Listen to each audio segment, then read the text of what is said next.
Ladies and gentlemen, please welcome to the stage the President and CEO at Future Tech Enterprise, Inc., Bob Venero. Good morning, everybody. Hope you guys are all awake. I woke up to no heat in my shower today, so I'm good to go. No coffee necessary. Real quick, our opening day today, which is going to start in a minute or so. We're very excited about the day and the plan, so hopefully everybody is going to take part in all the sessions today.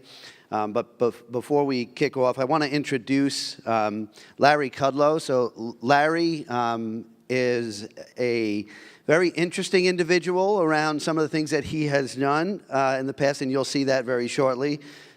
Princeton grad, author, and everybody should have received Larry's book. If not, they're for sale for $29.95 up front for you guys. Proceeds going to the DeMarzo Foundation. Couple of favorite things for me, personally around Larry is, number one, he was in the Reagan time, and I'm a huge Reagan fan, very important to me, and New York, right? So anybody from New York here, hopefully? Somebody? There we go. Columnist, author, so many different things that Larry has accomplished over his time, and he's going to continue to do those things. So without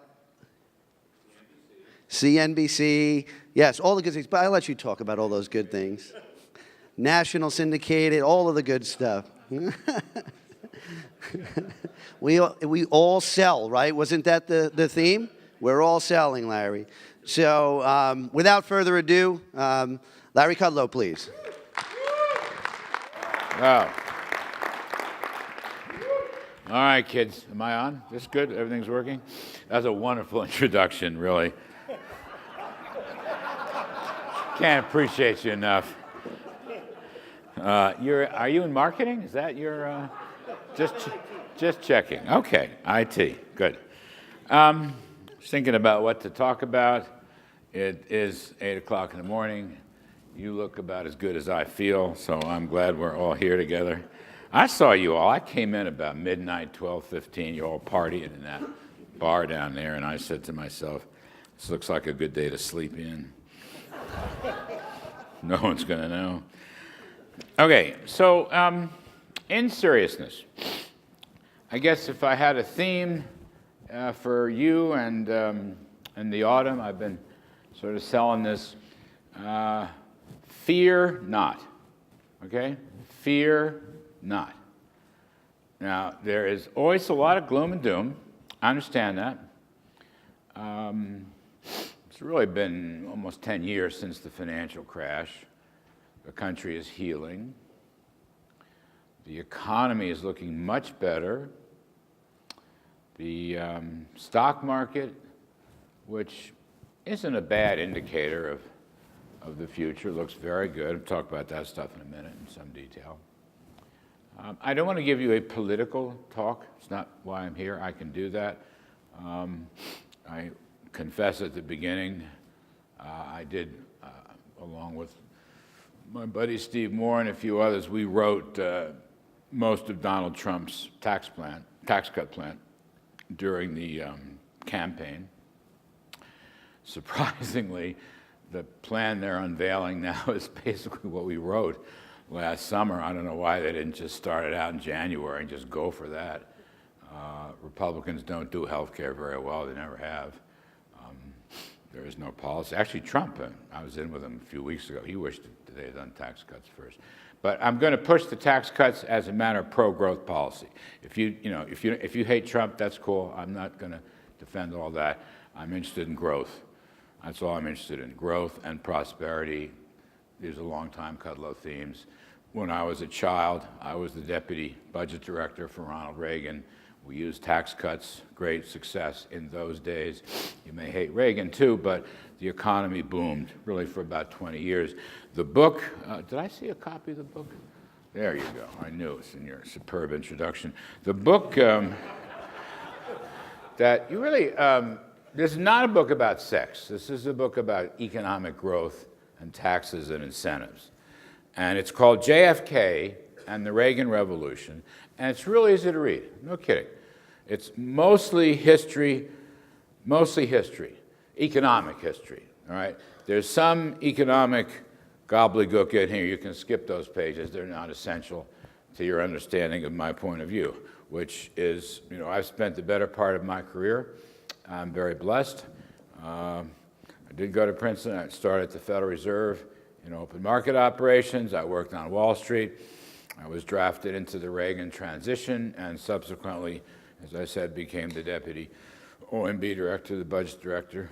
Gave up a partnership at Bear Stearns to do it and changed my life. And then I did it for the first term and went back to my partnership at Bear Stearns. That was good. And I've had my ups and downs in life, as you may or may not know. It's easy to Google me. My whole story is right out there. There's no point in my fibbing because you got all this stuff you do makes fibbing impossible now. So I certainly won't start on that. And then, I don't know how this happened exactly. I'm still to this day. I may maybe write a book about it, maybe not. So I wind up changing my whole life and career, right? I was a hopeless alcohol and drug abuser and went away to northern Minnesota for about 6 months, and the Lord was very good to me, and then went out to San Diego to stay. The counselors wouldn't let me go back to New York. It's not that there are no drugs in Southern California, it's just that I didn't know where they were. Which doesn't mean I couldn't find them, but it meant it would take me longer than 7 minutes, which is the way it was in New York.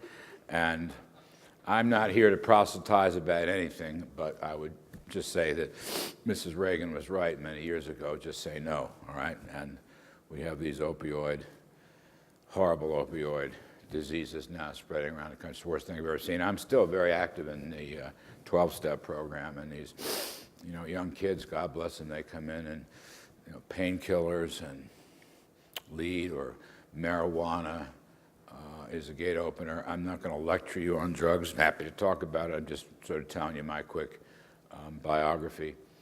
And so it's odd. I had done, Wall Street guy, get on CNBC in those days. CNBC was, I think, started in 1988, 89, 90 in there, and I was doing commentary, for free, just one of many.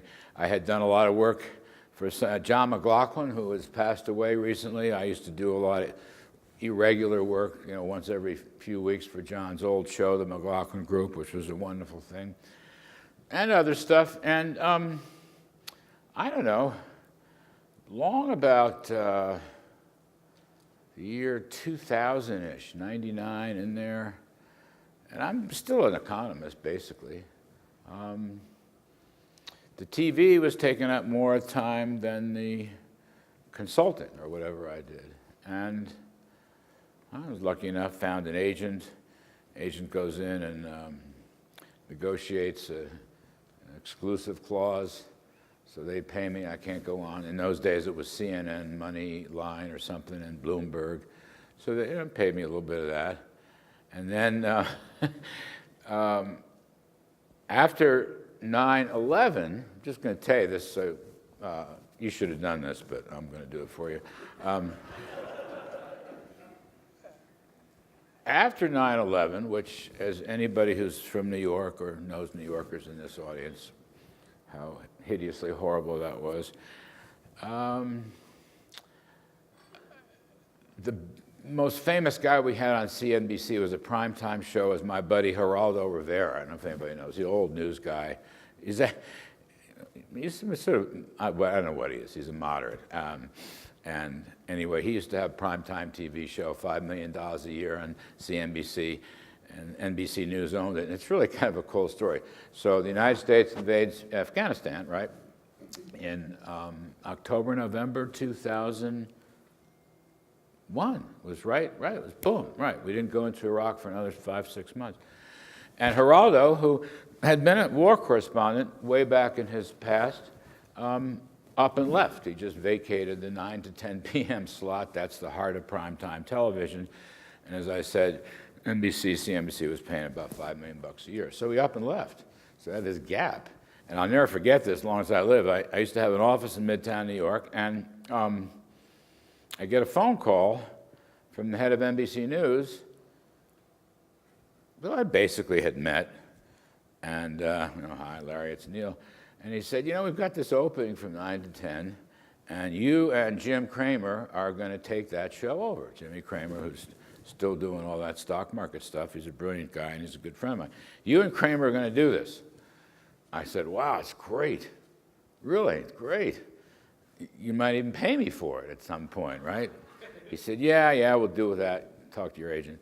And I said, well, that's great. Where do we start, going through rehearsals and learning the techniques? TV is a very tricky business. If you've ever done it, you got earpieces and you got teleprompters and you got to hit the brake, and otherwise you lose your advertisers. Anyway, I had never done any of that. I used to just come on for 7 or 8 minutes, and blab away and be done with me. So I said, yeah, where do we go to, do all this stuff? This is a Thursday afternoon. He said, you don't understand. You're starting Monday. You're starting Monday. And we did. And we were so bad. We were so bad that it was chic. It was like high camp. Guys were watching us to see train wrecks, which wasn't really the point of our show, which was stock market. In those days, we were covering the war and the economy and whatnot. Jimmy was the micro guy, I was the macro guy. And you know what? After a couple of weeks, I don't know, a month or two, we got pretty good at it. Became a very controversial show. And all of a sudden, I was also anchoring a show in the daytime for many years, 11 to 12 noon, and my life changed. All of a sudden, I was a full-time broadcaster. Now, I still follow the economy. I still, as you can see, get involved in some political stuff when asked. Never for money, never take another job in the federal government, but I like to advise on growth. And a couple years later, Jimmy did his show at 6, and I did my show at 7, micro, macro. And at the same time, WABC Radio in New York offered me a time slot over the weekend. Cheap guys that they are, radio pays so badly, by the way. Even radio is even less than you're making now, I guarantee it. Whatever you're doing, it's less. But I love doing it. And then they syndicated me nationally. They gave me 40. First I did New York for a couple of years, and it was all of a sudden nationally. They gave me 40 stations. 15, 16, whatever it is, 17 years later, the Larry Kudlow show is in 185 cities, including Hotlanta, and we are the highest rated weekend talk show. So I am very grateful for that. So that's a rather long-winded way of saying my life has changed, my whole career has changed, and I love it. I'm not going to launch into a sermon, but I will just say the Lord has been very good to me, very good to me. And when people like yourselves invite me to come and speak, I love to do it. I love to do it because about 25 years ago, nobody invited me to speak or anything else. So it's been a great, long journey, and I am grateful that you had me here. Now, get down to brass tacks. Fear not. Fear not. Stock market is booming. People, I hear the professionals, CNBC, we cover the market minute by minute, and we have all these distinguished professionals, hedge fund guys, mutual funds and so forth. God bless them, they're all great Americans, but they've all been bearish for years. I mean, it's a very interesting story. This is a bull market that people hate, basically. I suppose it's a hangover from 2008, but I don't know, it's going up so it can't last.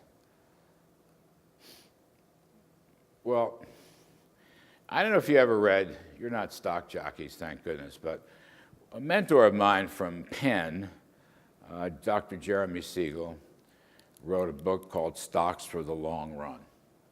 And it's just interesting that For many, many years, that idea of stocks for the long run was out of favor. All stocks for the long run is basically like the Kudlow family. We own a couple of broad indexes, right, which, because of the internationalness of the game, makes me a global investor, and I don't change it, ever, ever. There's just no point in it. So that strategy crushed me in the tech bubble of 2000, and then crushed me again in the housing bubble or whatever that was in 2008. We'll never know what it was for many years. And I'm way ahead, way ahead. So stocks for the long run, and the hedge fund guys and the short-term guys and the mutual fund guys, I'm not here to beat up on anybody if you're in that business. I'm just saying your performance has been terrible, right? And you cost a lot of money. I mean, you want to give your money to a hedge fund guy who's performing 700 basis points below the index, charges you a 2% fee just because you banked at his back office, and then takes 20% of your profits. That just doesn't sound great to me. Right? And I know the hedge fund guys, and by the way, some of them are brilliant, and some of them do outperform, but not too many. So I'm thinking the reason this rally, which is now almost 10 years old, was it 8, 9 years old, is been bad-mouthed is that the biggest, loudest participants, you know, I dare say, come on our network every day, smart guys, good guys, missed it. And the one who did that, in some rare cases they do, they missed it. So they don't like it. But I want you to like it. So I start with fear not. What's driving this market is not Donald Trump, although I'm going to get to that in a minute. What's driving this market is what we used to call fundamentals when I grew up as a young economist on Wall Street, and that is profits are rising a lot. Profits are the mother's milk of stocks and the lifeblood of the economy. Without profits, you go nowhere. With profits, you go everywhere. And companies, smaller companies, I guess like yours, medium, large-sized companies, have done a very good job being entrepreneurial and creative and making changes where necessary, some better than others, I understand that, but on the whole, they've managed to survive a tough period, and I don't see any reason why not. A friend of mine, Jason Trennert, who runs Strategas Research, a very good investment research house, small but very good. I was talking to him. He's got multiples, PE multiples of 20 times earnings for the next 12 months. That's a little higher than the average, frankly, in the long run. It's no big deal. The market is not vastly overvalued. It is not. 20 times earnings. And everybody keeps waiting for a big correction. Maybe there'll be a correction. And if there's a correction, buy it. But they've been talking about gigantic corrections for a long time.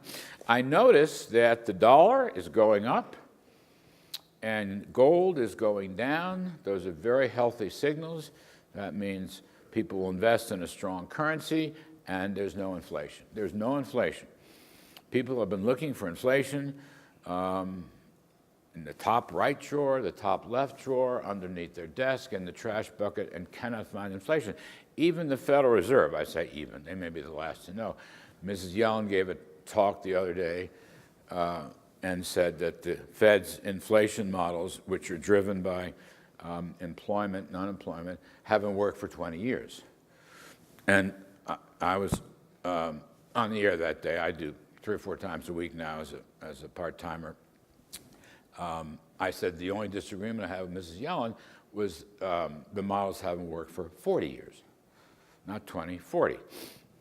And that brings me to a very important subject, which again is why I think I'm pretty darn optimistic. We have to learn in the economics profession and the government and the swamp, to coin a phrase, more people working and producing and getting higher wages does not cause inflation. There is no such thing as overheating. That is some myth from some distant economist, some left-wing Ivy League faculty member. Actually, it was a guy from Australia who himself apparently needed alcohol treatment. His name is A.W. Phillips. I kind of glossed over his Wikipedia. We all learn from Wikipedia now. Nobody reads a book. And his basic idea was when unemployment goes down, right, more people working and so forth, inflation has to go up because wages are rising. And my argument is, myself and a bunch of supply-siders, I go, huh? I thought we wanted wages to rise. I want you to have more money and more income. You'll either use it to invest or to consume, and either one's okay by me. What is wrong? Why would you even want to run a government or a central bank if you thought prosperity was bad? Why would you want to start a business and maybe fail 3 times and then come back and strike it if you didn't think growth, profits, making people happy was bad? Why would you bother doing it? You know, we could have a nation of bank robbers, or we could all go on welfare. It ain't worth it. In other words, that game's not worth the candle. You see, why would I possibly do what I do, preaching growth and prosperity, since I was a young man, really, if I thought it was bad? And the Federal Reserve, I don't want to go deep into Fed watching, but I'm just saying, one of the biggest issues of our time is to change the idea that growth causes inflation. Because if you buy into that, then every time you have growth, and we have not had a lot of growth in the last 15, 16 years under Democrat and Republican White Houses and Congresses. They're both culpable. Don't worry about it. It's good, growth. The United States has the greatest record of economic growth of any country in history. You've got distinguished, I mean this, distinguished professors from the best schools, allegedly, who are telling us we can't grow anymore. I go, oh, why is that? You know, from 1950 to 2000, all right, 50 years, we'll call it the post-World War II period. The American economy grew after inflation at roughly 3.5% a year. 3.5% a year. For the whole 20th century, 1900 to 2000, the economy grew at about 3.5% a year. That includes the Great Depression, a number of financial panics, wars, 3.5% a year. I was just reading, somebody went back and made the case that for the last 250 years, the U.S. has grown at 3.5% a year. Now, this author admitted that, you know, the stuff in the 18th and 19th century was a little sketchy. The data was a little sketchy, but that's, by the way, what the official books say for the U.S. Bureau of Labor Statistics. The whole point of this book is to persuade you not only can we grow without inflation and high interest rates, but it's been done before. So don't tell me it can't be done again. The beautiful part of this is John F. Kennedy, the Democrat, right? The Democrat was the first tax-cutting supply-sider after World War II. And the other tax-cutting supply-sider, Ronald Reagan, my former boss, essentially duplicated the Kennedy tax cuts to get the economy moving again, and it succeeded, as it did under JFK. Now, I could go back to the 1920s, but we don't have enough time, but basically the same experiment worked. Kennedy, the Democrat, he turned his back on the New Deal. He said, let's have private entrepreneurship, and you will have lower taxes, because you will spend your money more wisely than Uncle Sam will. That doesn't mean no safety net. Doesn't mean no old age assistance and health care. It doesn't mean that. But it just means at the margin, you didn't need a 91% tax rate, which is what Kennedy had after 4 recessions in the post-war period. 1 under Truman and 3 under Eisenhower. And Kennedy also believed in a strong currency and kept the dollar linked to gold. And then in the 1970s, they rewrote everything. They raised taxes, regulated, wage and price controls. These were done with Republicans and Democrats. I mean, Nixon was basically the biggest culprit of that whole group. And we had high inflation and high unemployment at the same time. That's the reverse of what the big shot academics have told me. They went up together. And then when Reagan came in and slashed tax rates from 70 to 28 and worked with Paul Volcker to cut back on the money supply and restore the value of the dollar,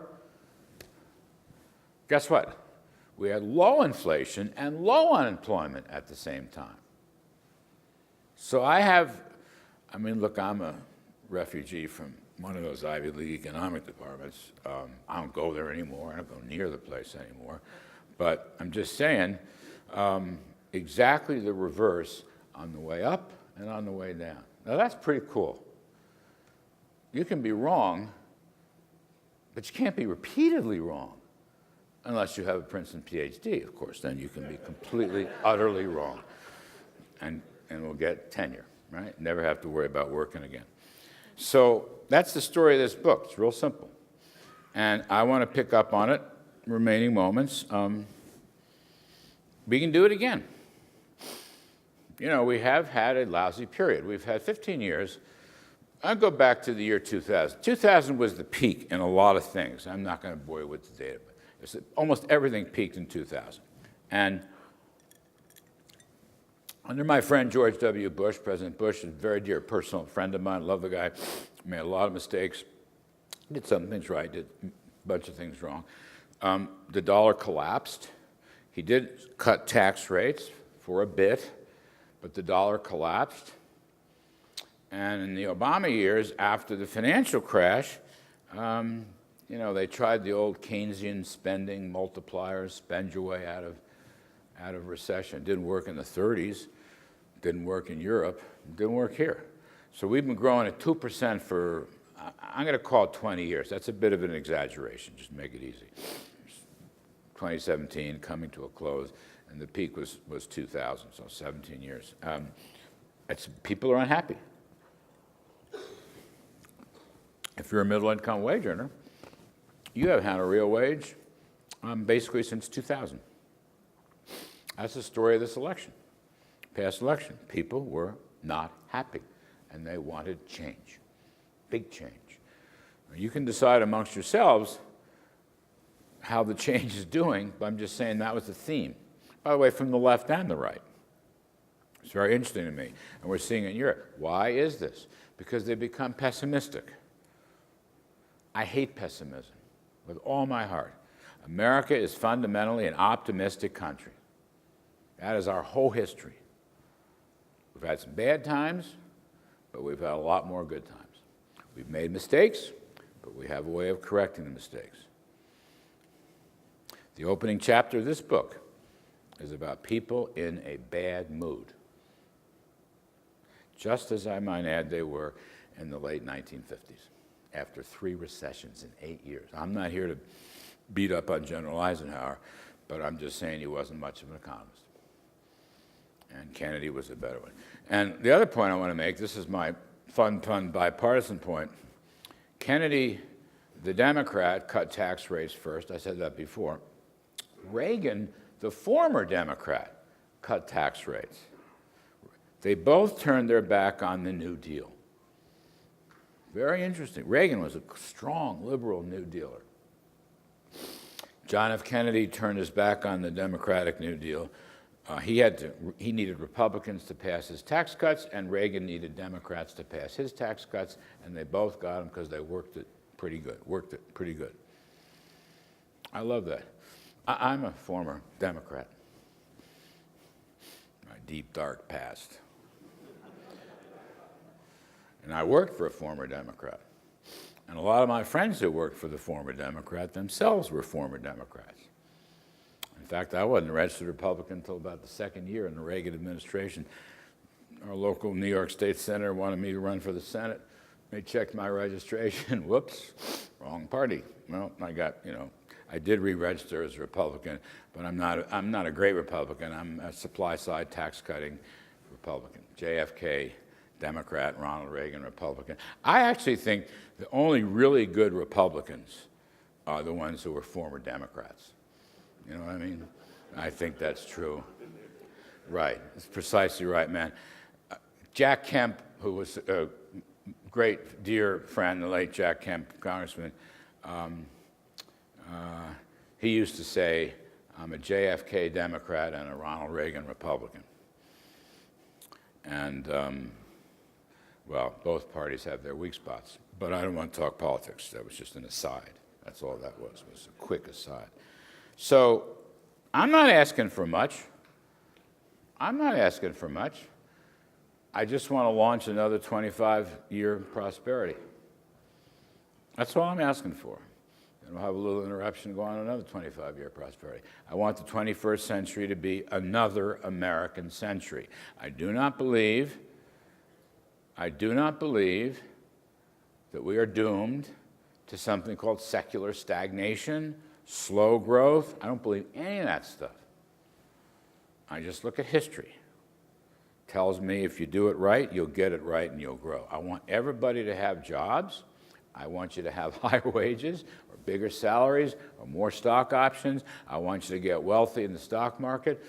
You know, 50% of the households in the United States own stock, including those who hate the stock market.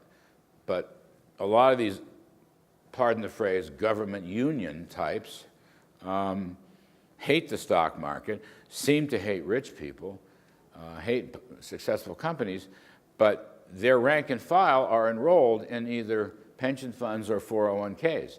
So I acknowledge that the top group gets the most, but everybody gets it. It's just kind of one of these factoids that no one acknowledges. If you make, in general terms, the middle quintile, $50,000 to $70,000 a year, okay, probably 70% of your liquid assets are in stocks. Now, the numbers are lower, but the percentages are very high. So a strong stock market is a really good thing for the teachers union or AFSCME or any of these people that, you know, seem to want socialism. Bernie Sanders. I love him. He was a guest on the Kudlow Report many times. He's my favorite socialist. Bernie was campaigning on Denmark, Make America Denmark, right? But here's the catch. Denmark is not Denmark anymore. Bernie wants Denmark because, you know, everybody's equal and fair and healthcare is free and everything's for free. The trouble is Denmark stopped that years ago. Denmark has a rather low tax rate. Their corporate tax rate is much lower than ours, as is Sweden, France.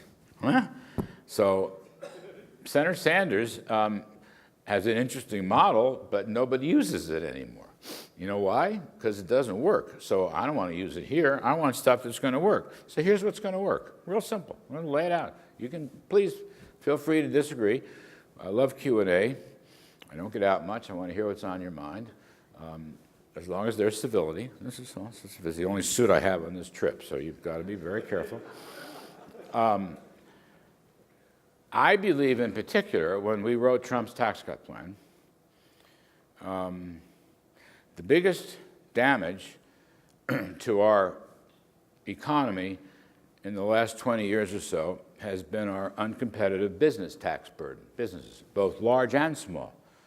But C Corps, the big boys, but also the S Corps and sub-S Corps, and you know, all those derivatives, wholly owned proprietorships and things of that sort.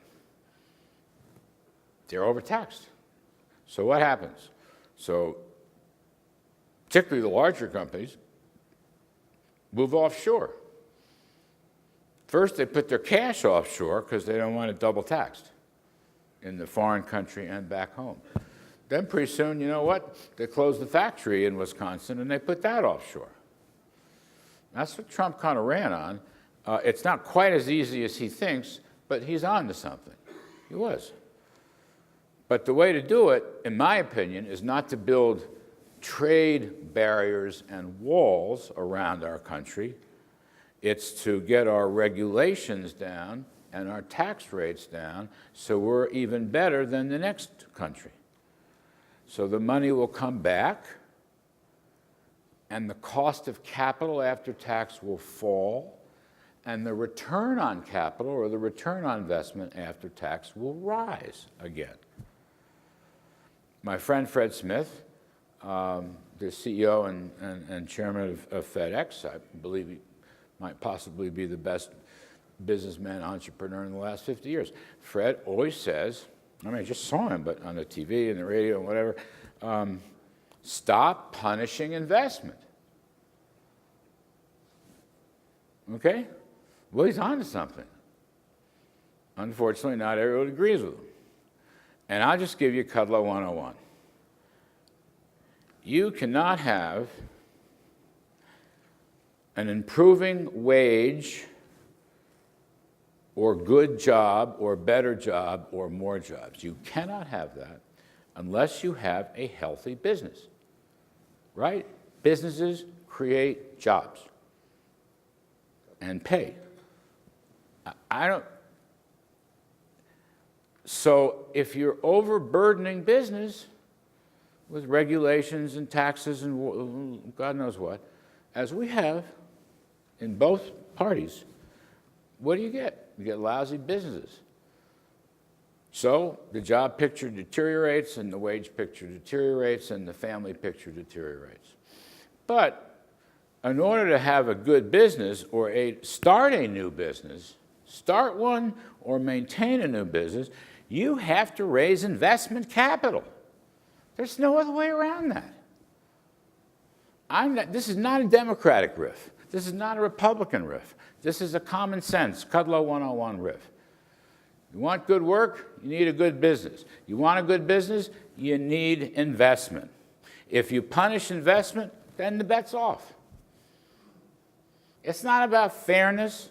It's not about rich people. I like rich people. The trick is to make the non-rich rich. Open the door. That's the trick. That's pure Kudlow for a long time. So let's do it. Let's do it. So that is basically what I'm going to be a little political here, what the president's trying to do.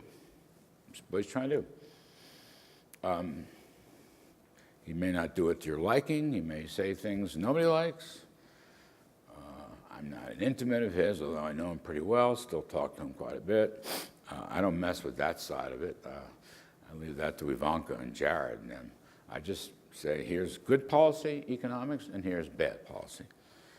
You're right on target with your tax cuts, sir. You're right on target with your rollback of regulations. I'm very worried about you about trade. Tariffs are taxes. They hurt consumers. But on a 15% corporate tax, immediate repatriation, 100% write-offs on expensing new investment, I'm all there. Hell, I wrote it. I'm all there. Get it done. Just get it done. Now, we can get into the realm of politics. You can ask me some questions about will they get it done or not. I'm just going to give you my theme. That's all. Do it, it will work. Why? Because it's worked in the past. Why again? Because it's just common damn sense. Give me a farmer who goes to market once a week. I'll take that farmer above a Harvard PhD any day of the week. You think I'm kidding? I'm not. Because the farmer has what we used to call horse sense, right?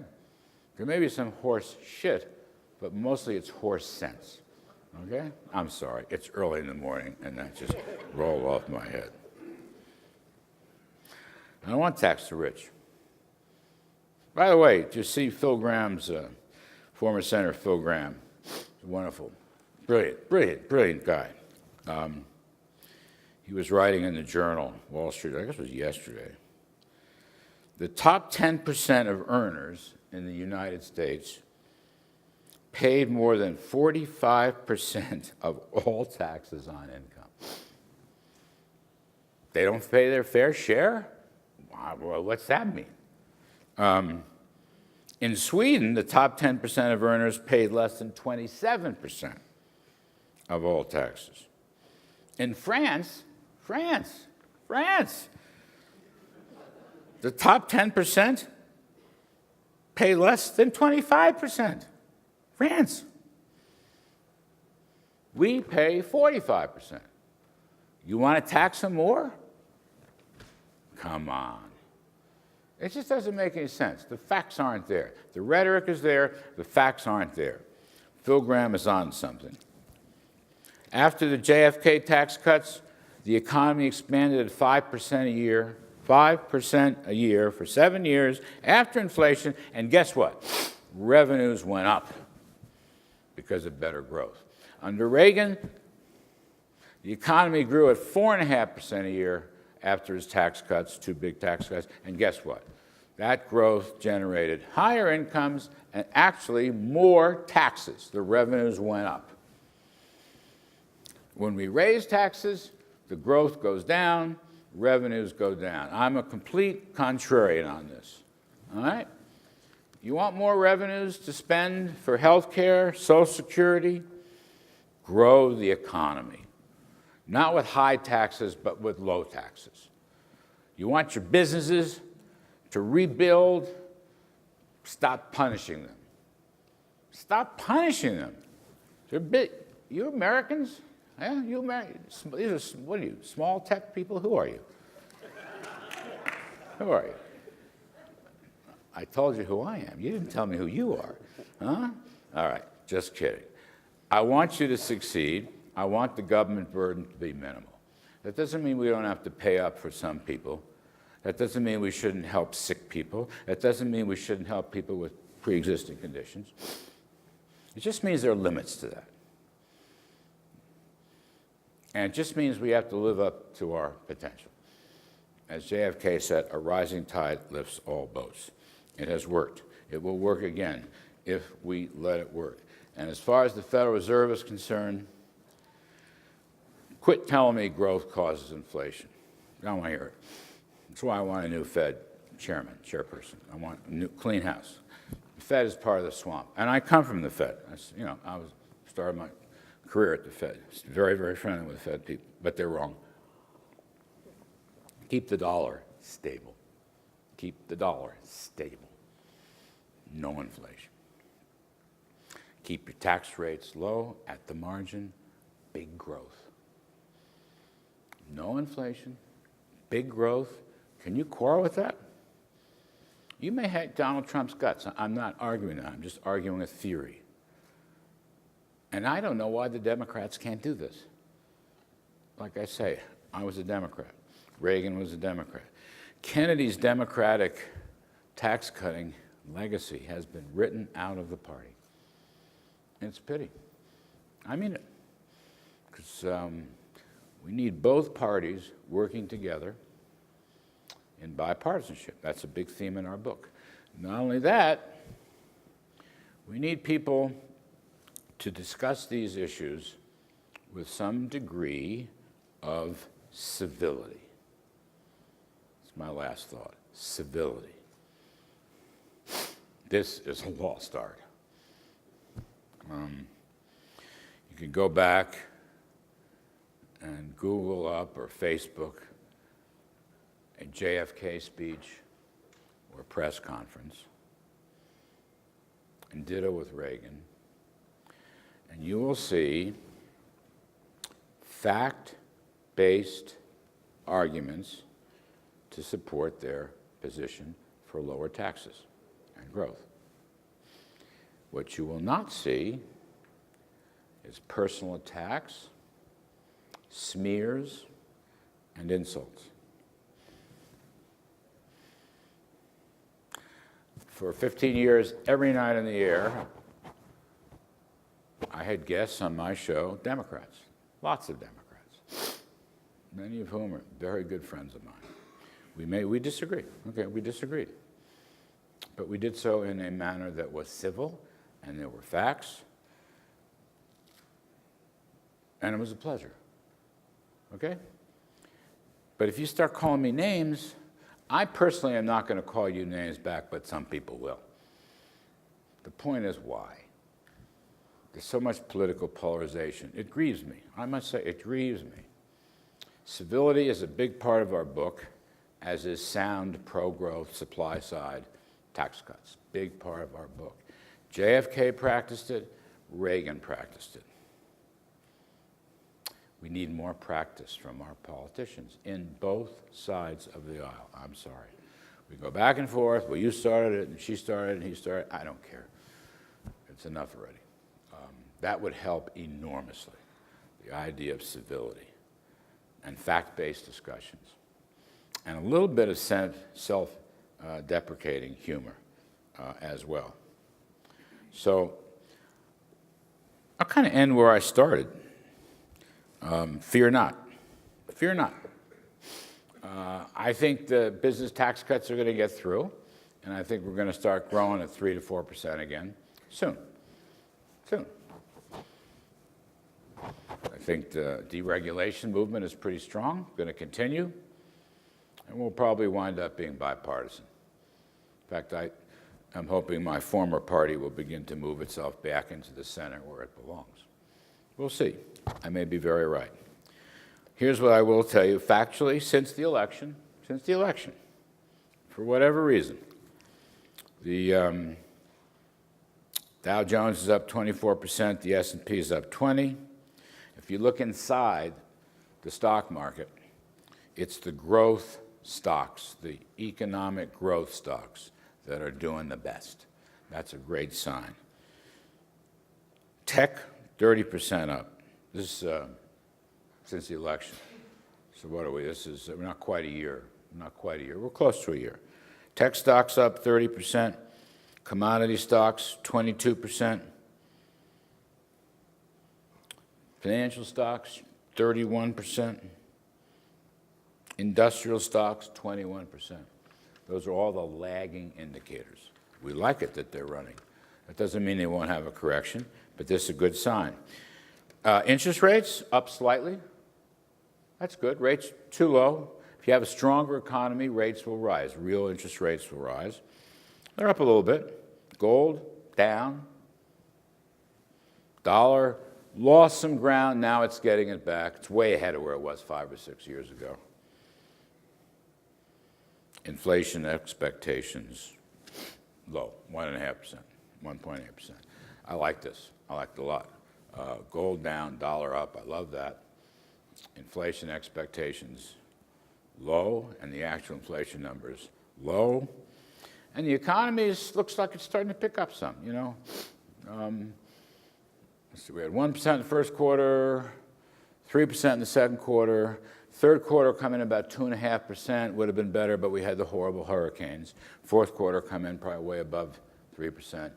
And then we'll see about some of these government policy issues. We'll see. But I'm very optimistic. I want to communicate that optimism to you. There are other things we can talk about, and I hope you raise questions about them. But this is America. Can I just conclude with that? This is one of my favorite subjects. It's called America. My friend Arthur Brooks, who is the distinguished president of the Washington think tank called the American Enterprise Institute, AEI, Arthur Brooks, has literally, he's a sociologist by training, has done reams of statistical studies that show people are happier and more optimistic across the board when the economy is expanding and they're doing better, and when they have a job, okay, a job. People are cranky and pessimistic and kind of mean and finger-pointing when the economy is doing badly and their job's not there or their wage isn't there. Growth equals optimism. No growth equals pessimism. Which do you choose? The whole history of this country is growth, even with our stubs. Growth. We have the greatest growth history in the history of history. That is a true fact. So don't tell me we can't do it again. I believe we can. I don't care whether you're Republican, Democrat, whatever. Let's get it done. Come on, let's get it done. We've got work to do. I'm done. Thank you.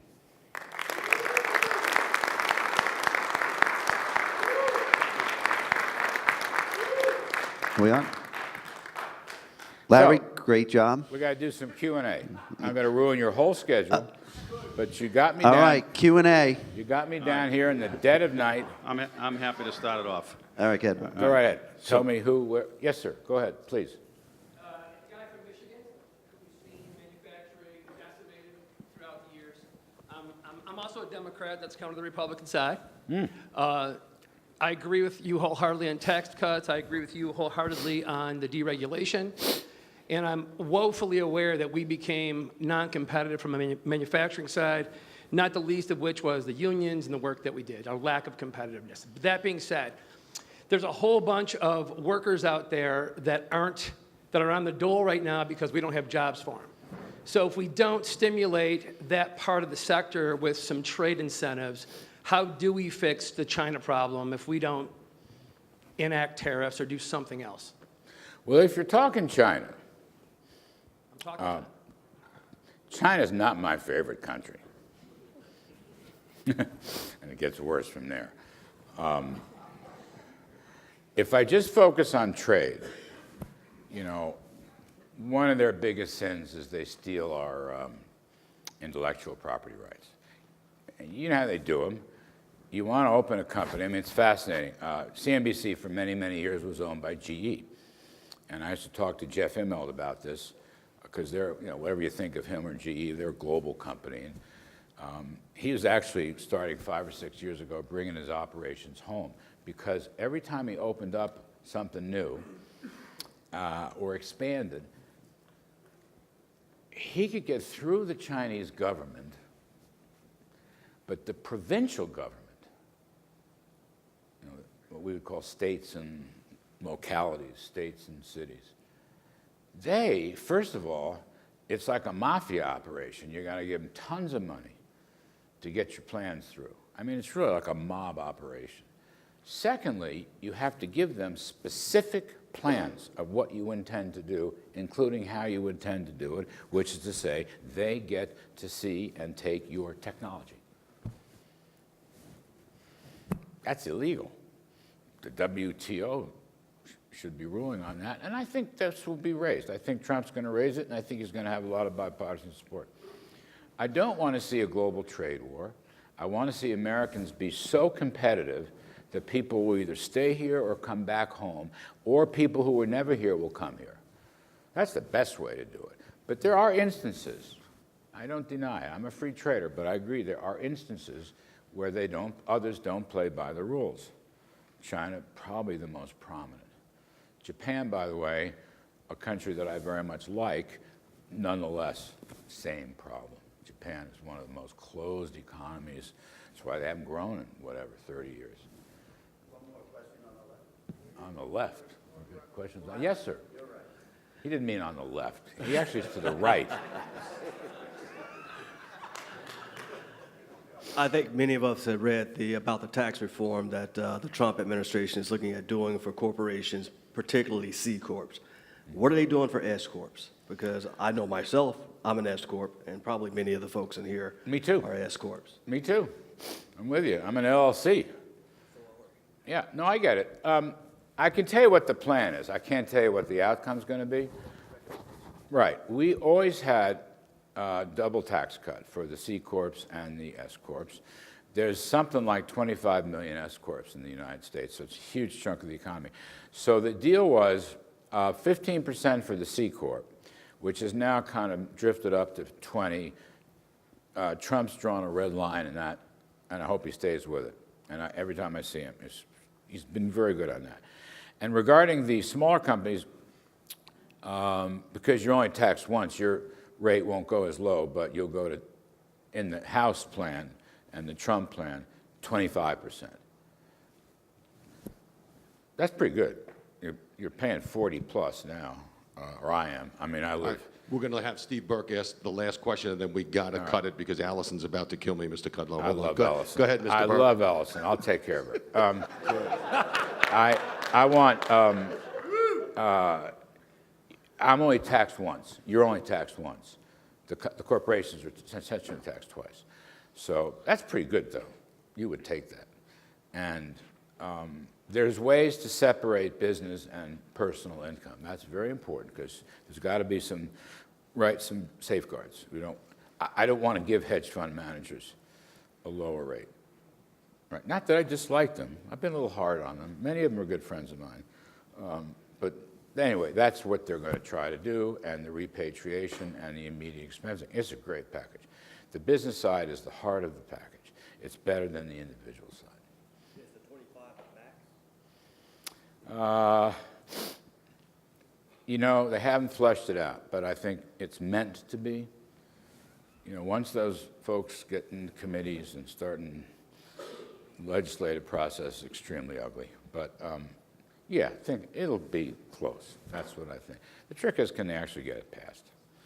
I think they will, but not everyone agrees. We had some left, final person. Steve on the right? Yes, That's sir. it. He wants you to sign his book. We'll do that later. I'll be around. Do it I'm in a not bit. going anyplace. Steve, I appreciate go. it. The last question, I sir. love signing books, especially if you paid cash for it. Yes, sir.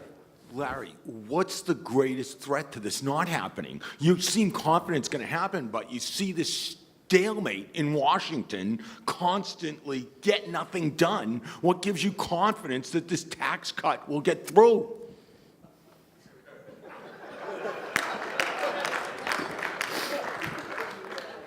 You know what I always say? When it comes right down to it, the last resort for a forecast, deep prayer and meditation. Last thing. We're- No, this is the last thing. Larry, last thing. Yes, sir. What is the greatest threat to, these are all entrepreneurs, people that started businesses. What is the greatest threat to their businesses going forward and to starting new businesses? Well, I come back to it's taxes, it's inflation, it's regulations, always. Incentives from the tax rate, costs from high regulations. I mean, I am critical of the past administration because of their massive over-regulation that was done illegally, was not passed in Congress, and then Trump is overturning that. And again, you may not like Trump, but I happen to think Trump is right on regulations. I think he's right on taxes. I don't know why the Democrats don't join him. It's just so goddamn sensible. You know, it's like, stop with the rich people. You haven't won an election. Look, they had Obama winning twice. Okay. They lost the House, they lost the Senate, they lost state houses, they lost assemblies, legislatures. Taxing the rich is a loser. Seriously. If she had, I always kid, I know a lot of people on Mrs. Clinton's staff. As I say, I was a Democrat. They're still Democrats. I learned they didn't, but that's a separate discussion. So I would say to them, and by the way, Bill Clinton, I know rather well, and thought he was a pretty decent president in his policies. Personal life we'll put aside, but the policies were pretty good. He worked with Gingrich, okay? So I requested on several occasions a meeting with Mrs. Clinton. I said, give me 15 minutes. Just give me 15 minutes, and I'm going to convince her of the need for pro-growth tax reform. Really. And I believe if she had gone that direction, might have been a different outcome. Seriously. For the reasons that you were just saying, the folks in the Midwest and the Rust Belt heard Trump and liked his message on this stuff. But Mrs. Clinton didn't go out there in the last 3-4 weeks. Her husband said go, she didn't go. All right, I'm not going to psychoanalyze any of that stuff. I've never met the woman. She's a very smart lady. I think she ran a terrible election, but whatever. If you had given me, I mean, I asked a lot of my Democratic friends, donors, politicians, media people, give me 15 minutes. I'll bring my book and I'll tell her why she should be a corporate tax cutter. If she doesn't want to go to 15 or 20, she can go to 25. Obama had 28 in his own budget. Do you know that? He never fought for it, but he had it. Growth. Growth wins elections. Can I just clue you in on that? The entire history of American politics, 18th century, 19th century, 20th century. Growth. Growth.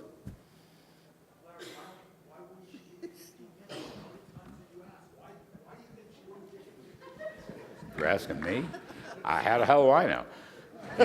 You make a request, the request was turned down, and you just kind of go on with your life.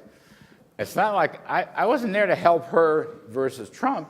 What I was there is to spread joy among everyone. That's what I do. I spread joy. Thank you for spreading your joy with Bob Coffin.